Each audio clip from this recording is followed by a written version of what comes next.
I am Morpheus, and I know a lot about you. Have you heard of the Matrix? The Matrix? Do you want to know what it is? Okay. The Matrix is all around you, Leo. It is the story we tell ourselves about where meat and animal products come from. This family farm is a fantasy. Take the blue pill and stay here in the fantasy. Take the red pill and I'll show you the truth.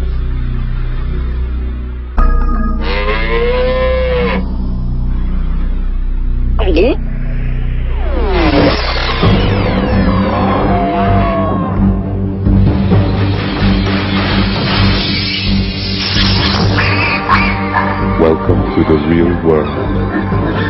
Wow! What is this horrible place? This is a factory farm, Leo. Places like this are where most eggs, milk, and meat come from. How did this happen? I'll show you. In the mid-20th century, greedy agriculture corporations began modifying sustainable family farming to maximize their profits at great cost to both humans and animals. Factory farming was born. Animals are packed as closely together as possible. Most never see sunlight, touch ground, or get fresh air. Many can't even turn around. These cruel conditions cause fights and disease amongst the animals. To fix this, the corporate machine began systematic mutilations, practices such as debeaking chickens. And they started adding a constant dosage of antibiotics to their feed just to keep these poor wretches alive. This overuse of antibiotics breeds super strains of resistant disease-causing germs. Every day we get closer to an epidemic that cannot be stopped. Ew! What's that smell? 12 million pounds of excrement. This pollutes the air and groundwater. That's why communities near factory farms often suffer from high levels of related sicknesses. Well, it smells like shh.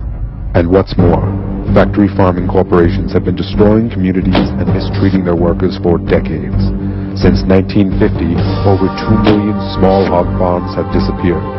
If they continue at this rate, there'll be no real independent family farms left.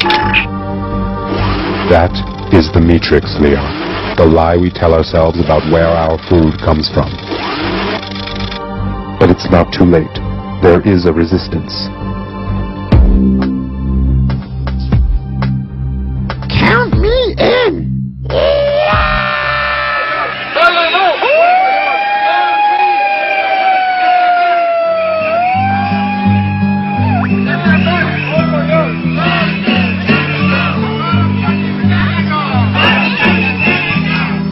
Washington, city of politicians, policymakers, lobbyists and activists. Think of the seals when you buy your meals! Boycott Canada! Today, a demonstration against the seal hunt is held at the Canadian Embassy.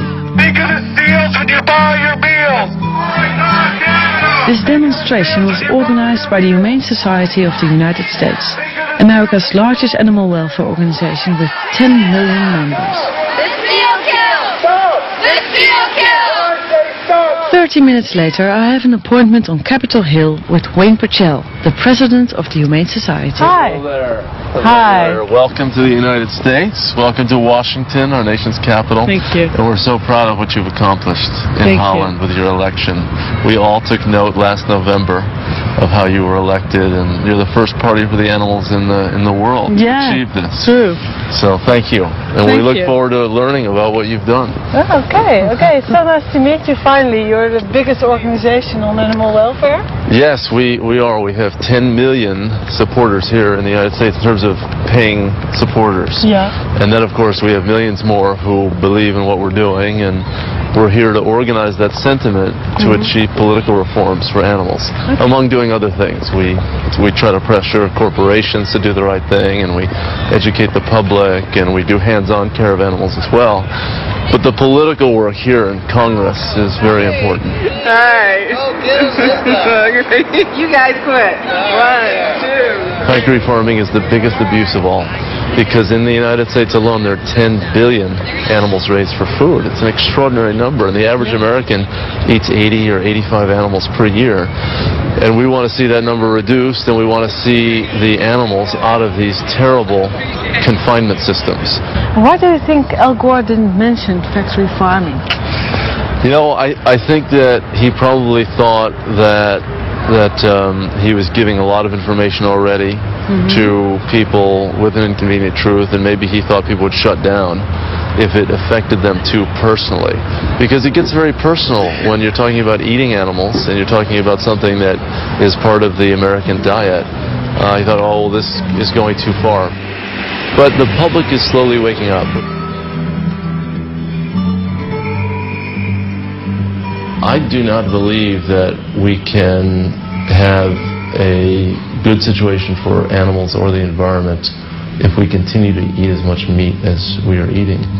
But even if you reduce your total consumption by half, and instead of eating 80 animals, eat 40, you cut in half the greenhouse gas emissions. So we do think that our fork is a powerful tool. So they're clear about this in the United States. The power lies with the consumer. As consumers, we can make a difference by changing our diets. Matt Prescott says that meat is the #1 cause of global warming, and he gives a good example of this.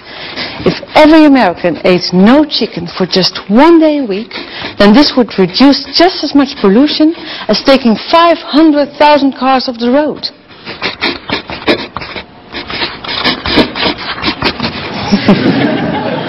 It's funny. Okay, I can hear you thinking meat and other animal products are bad for the environment. I get it. But don't we need meat and milk for our health? Where else do we get the calcium for our bones, the iron for our blood, and the vitamins and minerals we need to keep us healthy? Advertisers and food producers have done so much to indoctrinate us that you nearly end up believing it.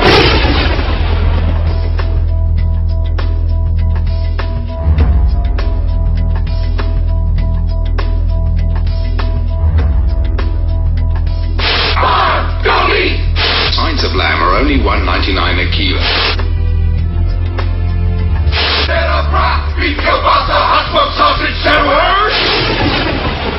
The message is clear. Milk is essential, meat is good for you, cheese is healthy for us all. But who benefits most from meat and dairy products? The consumer or the producer? Do we really need all that animal protein? Generally speaking, there's not a real problem for health if we have much lower meat consumption, and there are potential benefits. I mean, after all, colon cancer is one of the commonest cancers in high-income countries, and the risk of colon cancer is higher with high meat consumption. So there'll be a real benefit in terms of lowered colon cancer risk, for example. Going from our level of consumption to something that's just a bit below half of that would not involve any significant health harms and would almost certainly bring health benefits.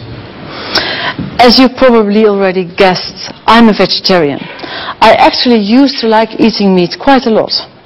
But that was until around 12 years ago when I saw a Dutch TV documentary called What the Cow Wants. It contained some really bizarre footage. Deze pentkanule is een paar jaar geleden gemaakt.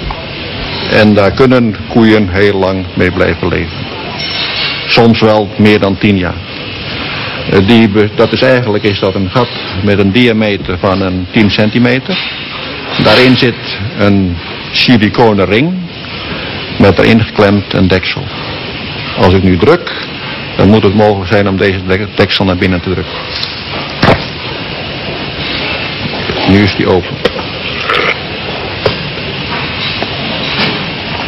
De deksel is eruit, kan eruit. En hier hebben we dus een gedeelte van de grassilage die het dier zojuist gegeten heeft. When I saw this, for me that was the very limit. Animal diseases, animal suffering, animals that were no longer treated as living beings. I had seen it all. And I thought, no, Not in my name. I want no part in this anymore. En zo kan het dekseltje er weer op. In the factory farming industry, animals are adapted to the food that we choose to give them and to the massive stalls in which they are forced to live.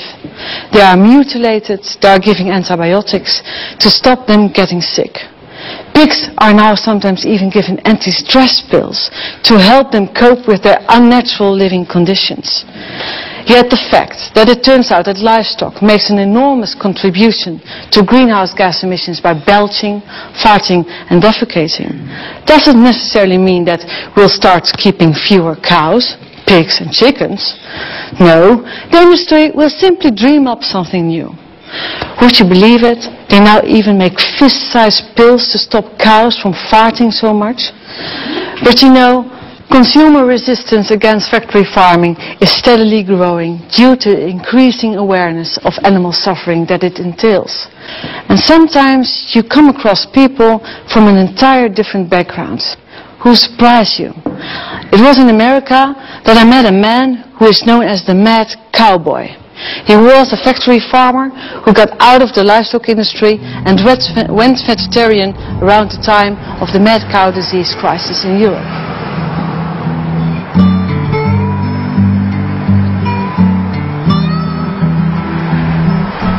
Hi, nice to finally meet you. Nice to see you're unlost again. Yeah, finally, we made it. My humble abode. Thank you. Oh, it's nice and warm here. This is on the farm, and this is one of the dogs we had, which was Sam. Good critter. That's the farm.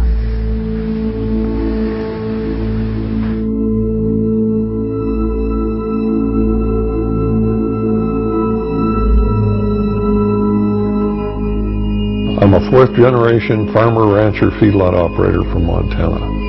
At one time, I had 7,000 head of cattle, 12,000 acres of crop, and 30 employees.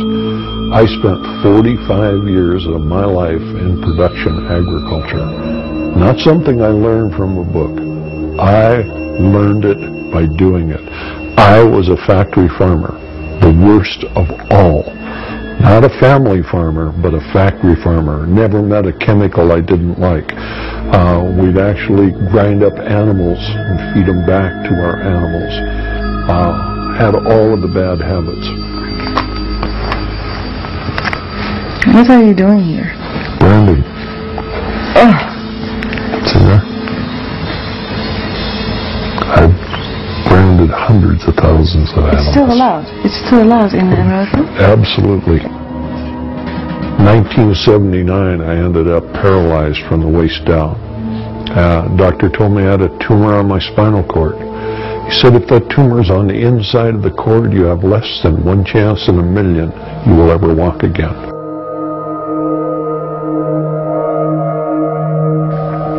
Made me stop and think for the first time in my life that I was part of the problem, not part of the solution. I saw the birds die, I saw the trees die, I saw the soil changed. And it was not until I was paralyzed that I was willing to admit that I was the problem.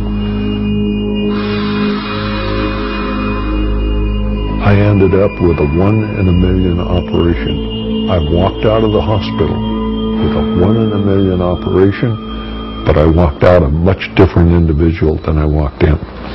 I knew that what we were doing was wrong, was absolutely, totally non-sustainable. Here's a scone that my wife made. Try that.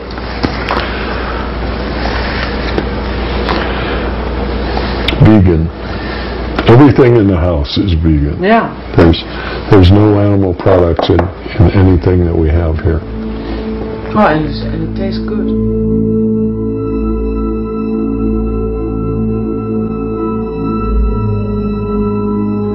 Everybody thought